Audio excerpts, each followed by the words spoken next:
Quel gâchis! Une nouvelle noire pour sourire du désespoir par Valérie Bonneau. Quel gâchis! Entendit Johan. Il ne bougea pas, attendant la suite. De quel gâchis parlait-on? La voix reprit.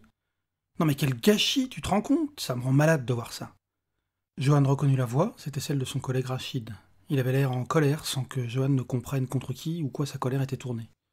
Attends, t'as vu le potentiel du mec, son énergie, son envie, et t'as vu le résultat 5 ans plus tard? Johan s'entendait bien avec ce collègue, une personne avec une double compétence, puisqu'une simple compétence ne suffisait plus dans ce monde où l'on est un poids à partir de 45 ans. Une compétence professionnelle et une compétence humaine, ce qui était plus rare que les ingénieurs avec un MBA. Regarde-le se balader dans les couloirs, qu'est-ce qu'il fout là? Je l'aime beaucoup, Johan. Quel gâchis! Johan reprit sa marche, espérant être resté inaperçu. Quel gâchis! Ces deux mots tournaient dans sa tête. Ainsi, à 45 ans, ses collègues le considéraient comme un raté. Il aurait pu voir l'aspect positif. S'il était un gâchis, c'est que l'on croyait en lui, on l'imaginait capable de plus. Il y avait la matière à progresser. Mais il n'avait jamais regardé l'aspect positif des choses, pas quand cela le concernait. Il se focalisait uniquement sur les éléments qui prouvaient sa nullité. Alors ce quel gâchis prenait la place du trophée au-dessus du canapé du salon. Il n'était pas une promesse d'un mieux, mais le constat simple, lucide de sa médiocrité.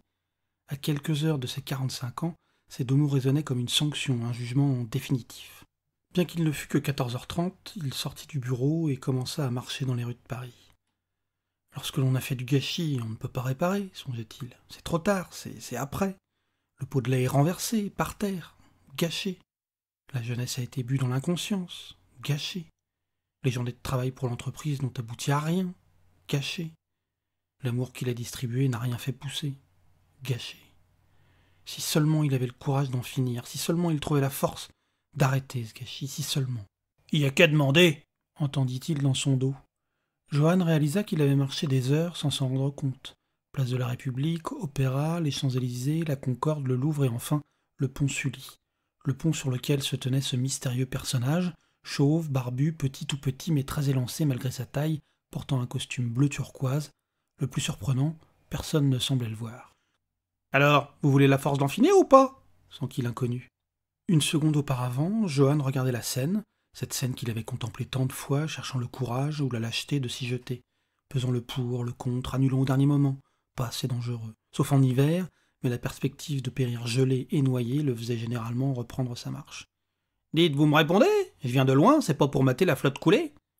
L'intrus semblait réel, il ne devait pourtant pas l'être, pas possible. Un Lilliputien en costume turquoise qui lui proposait de... De quoi d'ailleurs? Que lui proposait-il? Vous voulez quoi? Qu'est-ce que vous faites là? Le petit bonhomme arbora un air navré. Faudra nous mettre une pancarte, personne ne croit jamais. On nous demande tout le temps une deuxième fois, une troisième fois. Il secoua la tête.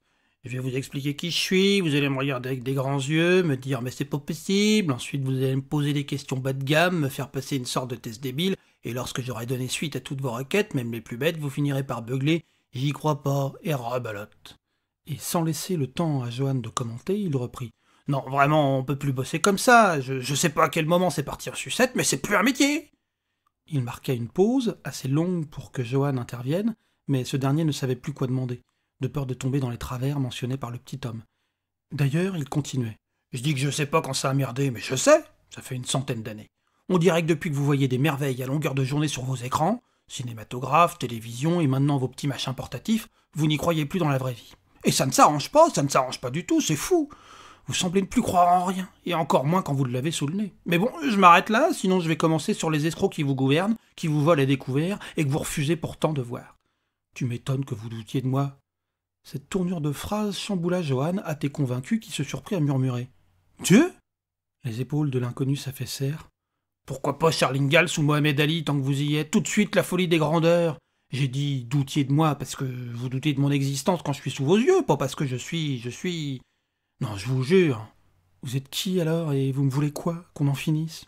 Le petit homme sortit un papier de son veston et machinalement, Johan s'écria en reculant. Vous n'êtes pas le diable quand même?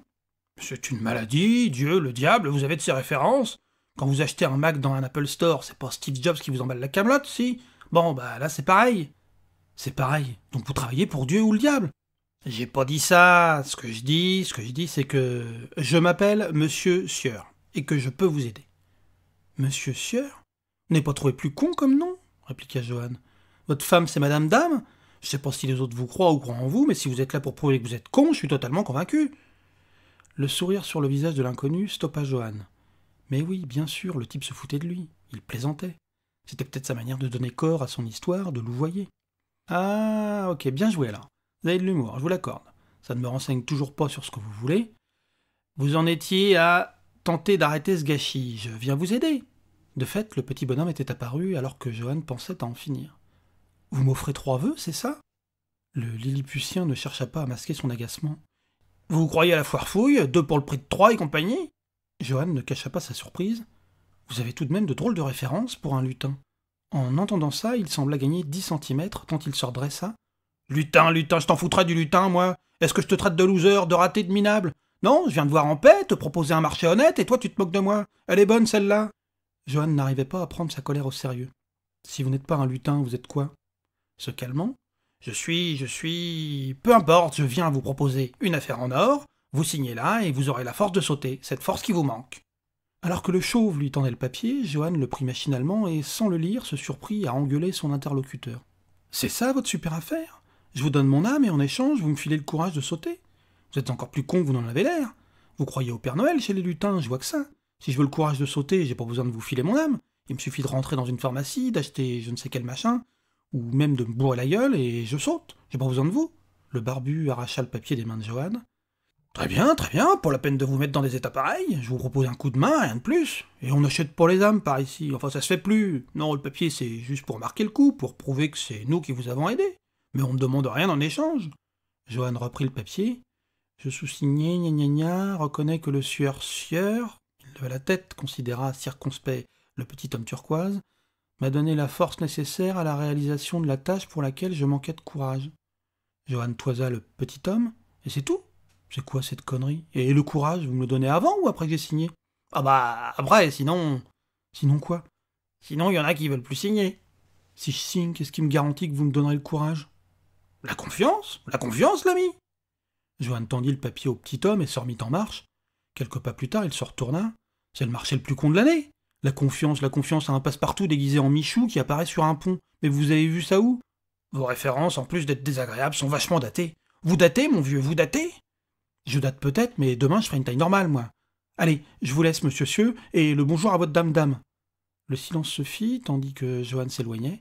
Le petit homme qui rangeait son papier tendait l'oreille, et il entendit clairement Johan et son « connard ». Souriant, il murmura avant de disparaître. Ça marche à chaque fois. Si cette nouvelle noire pour se rire du désespoir vous a plu, vous pouvez en retrouver 84 autres sur mon site valeriebono.com. À bientôt.